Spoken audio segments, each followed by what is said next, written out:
অধ্যায় ৪ ভয় থেকে মুক্ত হলে জীবন থেকে মুক্তি পাওয়া যায়।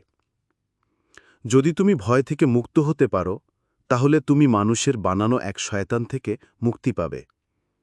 মানুষের জীবনে ৭টা বড় ভয় আছে যেগুলো একে অন্যকে শক্তিশালী করে তোলে। দারিদ্র্যের ভয়, গরিব হয়ে যাওয়ার ভয় মানুষকে গরিব করেই রাখে। অনেক পরিবার দারিদ্র্যকে ঘৃণা করলেও ভয় আর হতাশা তাদের মস্তিষ্ককে দুর্বল করে দেয়, ফলে তারা সুযোগ পেলেও কাজে লাগাতে পারে না। মনে রেখো, গরিব থাকা মানেই খারাপ না, কিন্তু যদি তুমি গরিব থাকার ভয় বাদ দাও তাহলে গরিবী থেকে বের হওয়ার সাহস আসবে। সমালোচনার ভয়, মানুষের মস্তিষ্ক অসীম শক্তিশালী, কিন্তু যদি সমালোচনার ভয় ঢুকে পড়ে তাহলে মস্তিষ্ক থেমে যায়। অনেক মানুষ আইডিয়া মাথায় আনলেও সমালোচনার ভয় সেটা প্রকাশ করে না, ফলে তালিম তো নষ্ট হয়ে যায়। যারা সফল হয়েছে তারা সমালোচনাকে পাত্তা দেয়নি। হেনরি ফোর্ডকে সবাই হাসি হাসি করেছিল গাড়ি বানানোর আইডিয়া নিয়ে, কিন্তু সে থামেনি। একইভাবে হেনরি ল্যান্ড পোলারয়েড ক্যামেরা বানালেন কারণ তার মেয়ের অনুরোধে তিনি সমালোচনা উপেক্ষা করেছিলেন। অসুস্থ হওয়ার ভয়, অনেক মানুষ প্রতিদিন অসুখ খুঁজে বেড়ায়। মাথা ধরলে ভাবে মারাত্মক রোগ হয়েছে। এই ধরনের ভয় আসলে অসুখ ডেকে আনে। আধুনিক চিকিৎসা বিজ্ঞানে দেখা যায় অনেক রোগ আসে মানসিক দুশ্চিন্তা আর ভয় থেকে। সমাধান, অসুস্থতার কথা ভাবা বাদ দাও। নিজের মনে স্বাস্থ্যবান হওয়ার ছবি আঁকো। বিশ্বাস রাখো তুমি সুস্থ আছো। এই বিশ্বাসই সবচেয়ে বড় ওষুধ। ভালোবাসা হারানোর ভয়, সত্যিকারের ভালোবাসা ভয় চেনে না। যারা সবসময় প্রিয়জনকে হারানোর ভয়ে থাকে তাদের প্রেমে ঈর্ষা আর কষ্ট তৈরি হয়, এতে সম্পর্কও ভেঙে যায়। সমাধান, ভালোবাসা যদি শেষও হয় তবুও ভালোবাসার ক্ষমতা কখনো শেষ হয় না। এক দরজা বন্ধ হলে অন্য দরজা খুলে যায়। স্বাধীনতা হারানোর ভয়, মানুষ স্বাধীনতা ছাড়া বাঁচতে পারে না। যে মানুষ সবসময় স্বাধীনতা হারানোর ভয় করে সে নিজেই ভিতরে ভিতরে দাস হয়ে যায়। মনে রেখো, স্বাধীনতা শুধু বাইরের বিষয় না, মানসিক স্বাধীনতাও জরুরি। যদি পরিস্থিতি তোমার সময় কেড়ে নেয়, তুমি সেটা শান্তভাবে কাজে লাগাতে পারো কিনা সেটাই আসল স্বাধীনতা। বার্ধক্যের ভয়, অনেকে ভাবে বুড়িয়ে গেলে আর কিছু করার নেই। এটা ভুল। প্রকৃতি যখন যৌবন কেড়ে নেয় তখন সে জ্ঞান আর অভিজ্ঞতা দিয়ে পূরণ করে। বয়স বাড়া মানেই হারানো নয়, বরং অভিজ্ঞতা দিয়ে তুমি অনেক তরুণের থেকেও ভালো সিদ্ধান্ত নিতে পারো। মৃত্যুর ভয়, সবচেয়ে বড় ভয় হলো মৃত্যু ভয়, কিন্তু মৃত্যু নিয়ন্ত্রণ করার মতো কোনো বিষয় না। মানুষ জন্ম নিলে মৃত্যু অবধারিত। তাই মৃত্যুর ভয় না করে জীবনের দিকে মন দাও। মৃত্যুকে ভাবতে থাকলে জীবন নষ্ট হয়ে যায়। শেষ কথা, ভয় হলো মানুষের মনের বিষ। তুমি যদি নিজেকে ভয় থেকে মুক্ত করতে পারো, তুমি শান্তি আর সফলতার জীবন পাবে। আত্মবিশ্বাস আর নিজের উপর বিশ্বাস হলো সেই শক্তি যা ভয়কে পরাজিত করে। স্যার, আজকের অধ্যায়টা আমারও কাছে একটু কঠিন লেগেছে। ভয় নিয়ে অনেক কিছু বলা হয়েছে, কিন্তু সব বুঝতে পারিনি। ঠিক আছে আয়রা, বলো তোমার কোন কোন প্রশ্ন আছে, আমি সহজভাবে বুঝিয়ে দিচ্ছি।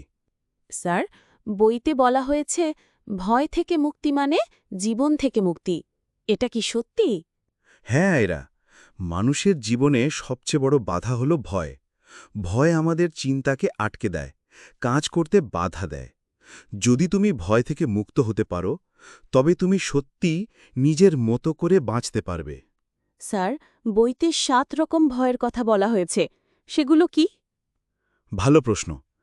এই ৭টি ভয় হল দারিদ্র্যের ভয়, সমালোচনার ভয়, অসুস্থ হওয়ার ভয়, ভালোবাসা হারানোর ভয়, স্বাধীনতা হারানোর ভয়, বার্ধক্যের ভয় ও মৃত্যুর ভয়। প্রায় সব মানুষের জীবন এই ভয়গুলো ঘিরেই কেটে যায়। স্যার, দারিদ্র্যের ভয় কিভাবে ক্ষতি করে? যখন কেউ গরিব হয়ে যাওয়ার ভয় ভোগে তখন তার মনোযোগ সৃজনশীল কাজের বদলে দুশ্চিন্তায় আটকে যায়। ফলে সুযোগ এলেও সে কাজে লাগাতে পারে না। অথচ ইতিহাস বলছে যারা গরিব থেকে ধনী হয়েছেন তারা ভয় নয়, বরং সাহসকে বেছে নিয়েছিলেন। আর সমালোচনার ভয়? এটা সবচেয়ে সাধারণ ভয়। অনেক মানুষ নিজের আইডিয়া প্রকাশ করতে চায় না, কারণ তারা ভাবে মানুষ হাসবে বা সমালোচনা করবে, ফলে তাদের প্রতিভা হারিয়ে যায়। কিন্তু যারা সফল হয়েছেন, যেমন হেনরি ফোর্ড, তারা সমালোচনার তোয়াক্কাই করেননি, তাই তাদের নাম ইতিহাসে রয়ে গেছে। স্যার, অসুস্থ হওয়ার ভয় কি সত্যি মানুষকে অসুস্থ করে তোলে? অবশ্যই। যারা সারাদিন ভাবে আমি হয়তো অসুস্থ, তাদের দেহ সেই অনুযায়ী প্রতিক্রিয়া করে। ডাক্তাররা বলেন অনেক রোগ আসে শুধু ভয় আর দুশ্চিন্তা থেকে। তাই সবসময় ভাবতে হবে আমি সুস্থ, আমি শক্তিশালী। এই বিশ্বাসই বড় ওষুধ। স্যার, ভালোবাসা হারানোর ভয়টা কেমন? এটা মানুষের মনে ঈর্ষা, কষ্ট আর অস্থিরতা তৈরি করে। অনেক সম্পর্ক নষ্ট হয়ে যায় কেবল হারানোর ভয়ে। মনে রেখো, ভালোবাসা যদি শেষও হয়, তবুও ভালোবাসার ক্ষমতা আমাদের ভেতরে থাকে। এক দরজা বন্ধ হলে আরেক দরজা খোলে।